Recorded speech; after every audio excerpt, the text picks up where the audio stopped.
Bentar, gue motor doang. Aduh, Oke. ya kan bilang. Seperti apa Bang pemeriksaan Laura hari ini Bang? Ya alhamdulillah Laura diperiksa didampingi pamannya. Jadi salah satu pamannya dan salah satu kakaknya Niki, tapi kakaknya Niki ada di luar. Yang mendampingi di atas adalah adiknya Nikita. Jadi tadi informasi pada saat saya tadi di atas ada tambahan pertanyaan dari awalnya itu sebagaimana yang dikatakan oleh Humas sekitar 20, tapi setelah itu akhirnya ada 45 pertanyaan. Dari proses 45 pertanyaan itu kan pasti terkait dengan proses peristiwa yang terjadi sebagaimana yang dilaporkan oleh Nikita Mirzani. Ya, beberapa hal yang sudah disampaikan termasuk peristiwanya, tentang isinya, ya mohon maaf kalau isinya saya tidak bisa menjelaskan. Yang jelas dia diperiksa sebagaimana yang ditentukan, dia didampingi oleh keluarganya. Jadi dalam hal ini orang tuanya, karena kebetulan kita ada keperluan lain, sebagaimana yang Anda tahu adalah adiknya. Jadi diwakili oleh keluarga yang senasab. Seperti itu, proses lebih lanjut nanti Anda bisa tanyakan kepada penyidik melalui Humas. Setelah ini prosesnya seperti apa. Yang saya harapkan dengan adanya proses hari ini, maka semakin cepat prosesnya supaya ada hal yang menjadi kepastian hukum dalam proses yang bergulir sejak dilaporkan pada bulan September tahun 2024, seingat saya seperti itu. Bang, apakah ayah kandung Laura mendampingi? Maksudnya? Ayah kandung Laura sendiri mendampingi? Enggak. Yang mendampingi adalah adiknya Nikita Mirzani. Apa harus saya ulang lagi? Bang, untuk Kondisi Laura mungkin saat diperiksa. Baik, alhamdulillah dia sehat. Ya biasa lah ya, dia ditanya dia jawab. Apapun pertanyaannya dia jawab. Jawabannya seperti apa, insya Allah yang bisa menjelaskan itu adalah penyidik. Sebetulnya saya hanya menyampaikan ada 45 pertanyaan saja.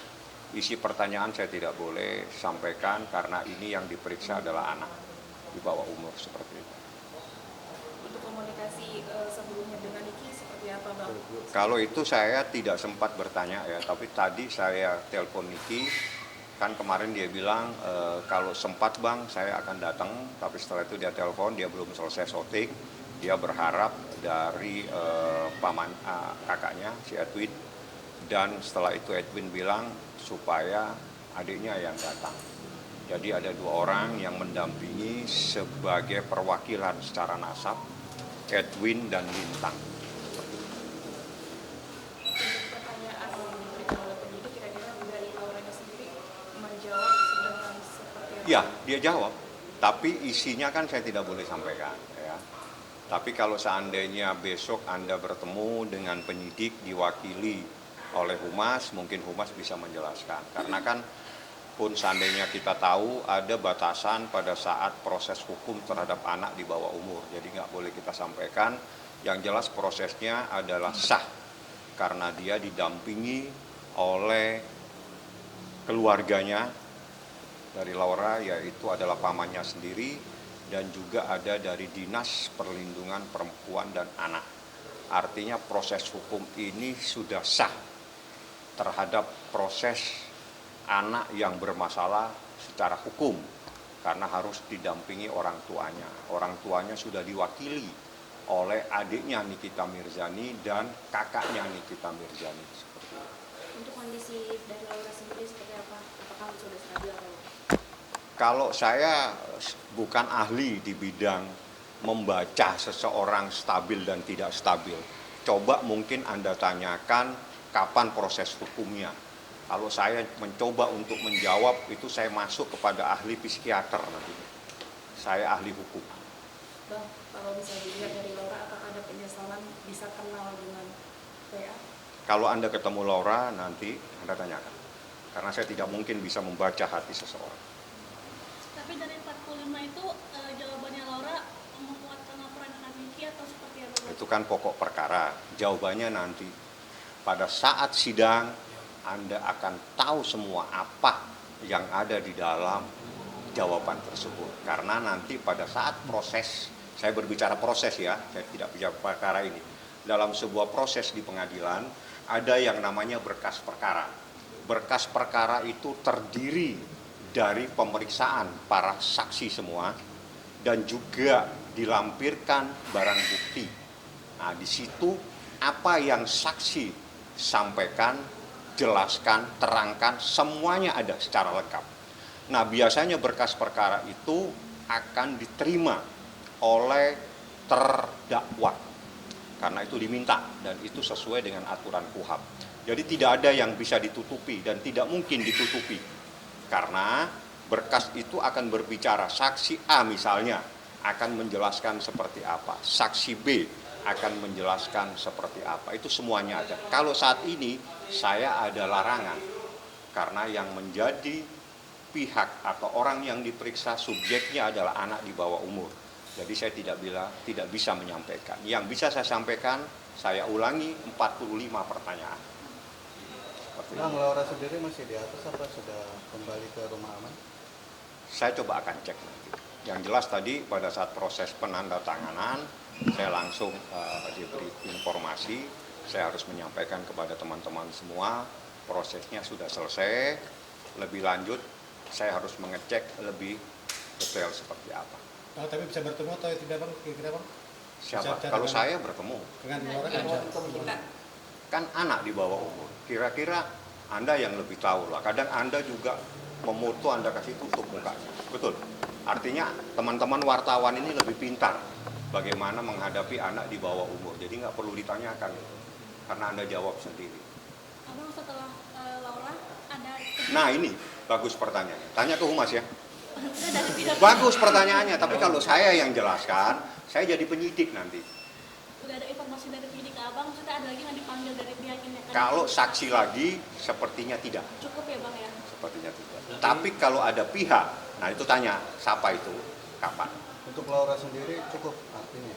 Nanti itu penyidik, apakah diperlukan tambahan, ataukah nanti ada hal-hal lain, terus setelah ini siapa yang akan diperiksa, itu saya pikir hak sepenuhnya ada di tangan penyidik. Biasanya Ibu Humas lebih banyak tahu. Bang, kabarnya besok Ega mau diperiksa juga tapi melalui Zoom. Sampai Yang di luar kenapa? katanya Ada juga apa? diminta keterangan. Yang meminta keterangan, apa penyidik? Ada yang tinggal mengajukan itu dari pihak Kadep.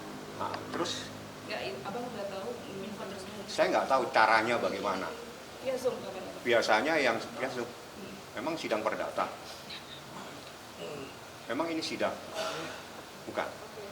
Yang saya tahu ya, menurut hukum, proses pemeriksaan terhadap seseorang itu setelah diperiksa semua, ada namanya berita acara pemeriksaan. Di dalam berita acara pemeriksaan itu ada yang namanya tanda tangan kecil, namanya paraf. Pada saat tanda paraf, habis itu semua diparaf semua, baru tanda tangan. Pertanyaan saya, apakah bisa menandatangani melalui handphone? Satu. Yang kedua, tanda tangannya harus basah. Yang terpenting, semua saksi yang diperiksa di dalam proses tindak pidana itu harus berhadapan langsung dengan penyidik. Artinya penyidik tidak berhadapan dengan HP. Kalau berhadapan dengan HP, itu melanggar KUHAP. Seperti itu. Ya, ada proses. Saya tidak akan berbicara secara pidana. Saya hanya berbicara secara perdata bahwa setiap proses terhadap orang dari luar negeri atau perusahaan dari luar negeri manakala ingin beracara di Indonesia harus mendapatkan legalisasi surat kuasanya atau apapun dokumennya melalui kedutaan besar. Contoh, misalnya kita menggugat seseorang A dari warga negara mana. Di perusahaannya itu harus didaftarkan, dilegalisasi kuasa dari lawyer tersebut di kedutaan besar, di negara tersebut, setelah itu dibawa ke Indonesia, didaftarkan lagi dengan kedutaan besar yang ada dari perwakilan tersebut. Baru bisa beracara, itu sesuai dengan peraturan Mahkamah Agung. Ada lagi beberapa negara yang menggunakan konvensi apostil, jadi tidak perlu melibatkan kedutaan, tapi cukup melibatkan notari publik. Artinya, tidak semudah itu untuk beracara di Indonesia atau sebaliknya, orang Indonesia beracara di negara lain. Itu dalam proses perdata. Dalam proses pidana akan melibatkan, karena yang diperiksa itu pasti harus dalam keadaan bebas. Untuk membuktikan seseorang bebas itu pasti akan melibatkan. Tidak mungkin seseorang diperiksa sendiri, tapi tidak ada yang mendampingi. Biasanya melibatkan kedutaan. Tapi yang terpenting bahwa manakala seseorang ingin menghadirkan saksi yang meringankan, tolong bawa saksi itu, ini Polres Metro Jakarta Selatan, seingat saya ini Jalan Wijaya. Ya, jadi bawa saksi itu ke sini, diperiksa di lantai 3, nggak perlu satu yang banyak. Tidak mungkin dilarang, pasti diakomodir karena sesuai dengan KUHAP. Ya, itu saya jawab secara lengkap pertanyaan. Abang, terkait Kaniki sendiri udah ada respon belum dari Kaniki? Apa pemeriksaan Laura sudah selesai? Apakah Baru sudah saya atau telepon. apa gitu? Apa responnya Bang? Barusan saya telepon. Iya. Responnya nanti saya tanya lagi. Yang jelas NIK sudah selesai. Saya sampai di situ saja. Kaniki responnya jawabnya?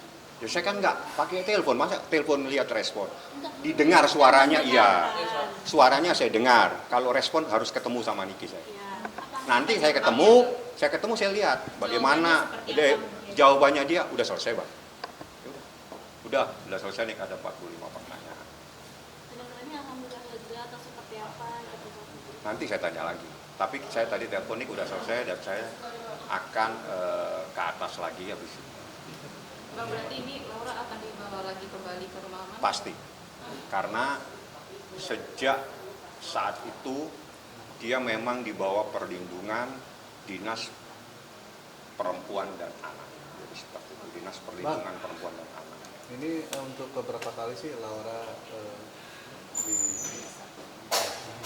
Ini adalah pemeriksaan dalam proses penyidikan baru ini. baru sekali. Ya, jadi proses itu kan ada 2. Penyelidikan sudah, saat ini adalah penyidikan. Jadi dalam penyidikan ini nanti setelah ini pasti akan diperiksa. Siapa itu nanti humas yang tahu. Dari penyidik akan memanggil orang yang dilaporkan. Itu secara hukum seperti itu. Apakah nanti memanggil juga ahli? Nah, itu saya pikir dari pihak penyidik akan memanfaatkan semua apa yang dibenarkan oleh KUHAP, manakala memang dibutuhkan ahli, entah ahli pidana, apakah ahli kedokteran dan sebagainya, itu pasti penyidik akan menggunakan hak yang diberikan oleh KUHAP untuk melakukan pemanggilan kepada siapa saja yang dianggap perlu dan penting dalam proses hukum saat ini. Bang, Laura di rumah aman sampai persidangan selesai atau gimana, Bang? Kalau itu akan ditentukan kemudian, ya, karena saat ini memang ada di rumah aman pada Dinas Perlindungan Perempuan dan Anak.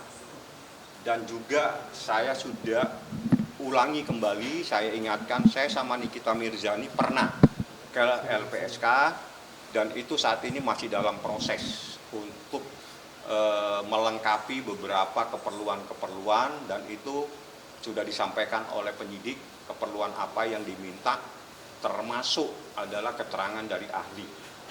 Jadi bukan hanya sekedar dokumen pemeriksaan, berita acara pemeriksaan atau resum dari penyidik, tapi juga meminta pendapat ahli dalam proses kasus ini supaya LPSK bisa mengambil sikap untuk secara maksimal memberikan perlindungan. Selain Laura yang saya daftarkan dan saya mintakan dilakukan perlindungan melalui LPSK, saya juga meminta kepada ada 3 orang yang juga sudah diperiksa, sudah menandatangani berita acara di LPSK dan saat ini dalam proses penelaahan. Ada 3 saksi. Ada 3 saksi yang sudah menandatangani permohonan dan berita acara di LPSK. Dia datang, saya dampingi. Terus kemungkinan dalam waktu dekat juga kalau memang saksinya ada di Jakarta, akan saya bawa juga untuk supaya dia ada di bawah pengawasan dan perlindungan LPSK. Kenapa? Karena semua saksi yang kita khawatirkan terjadi sesuatu, saya mohon supaya LPSK dapat memberikan perlindungan. Perlindungannya bisa dalam perlindungan melekat, bisa juga dalam perlindungan monitoring. Saya sampaikan berkali-kali, kalau saat ini mungkin tidak begitu krusial, tapi saat sidang, setelah sidang itu yang sangat mengkhawatirkan. Abang 3 orang itu termasuk yang waktu itu abang 1 orang udah minta perlindungan atau termasuk diantaranya? 3 itu 2, 3, jadi 3 ya, artinya 2 orang sudah mengisi, 1 orang saksi, semua 3-3-nya itu saksi yang sangat vital. Tapi yang termasuk yang waktu abang awal ngomong? Ya, jadi belum ada tambahan ya, jadi tambahannya itu kalau bersama Laura berarti 4. Nah, saya akan meminta 1 lagi supaya diberikan perlindungan. Karena saksi ini juga kalau Anda mendengar, supaya saya berharap semua saksi supaya dimonitoring. Karena LPSK itu ada sistem monitoring. Jadi kalau monitoring diawasi dia. Diawasi, diikuti atau bagaimana, saya nggak tahu teknisnya. Saya bilang mereka-mereka yang kita khawatirkan setelah dia memberikan kesaksian di persidangan, itu yang perlu diberikan perlindungan. Tapi dari sekarang saya mohon dilakukan monitoring. Jadi mereka memberikan nomor telepon. Jadi ini kapan saja jika ada hal-hal yang mengkhawatirkan, Anda bisa telepon nomor ini 24 jam, kata LPSK seperti itu. Saya terima kasih banyak, mohon maaf sampai malam. Aku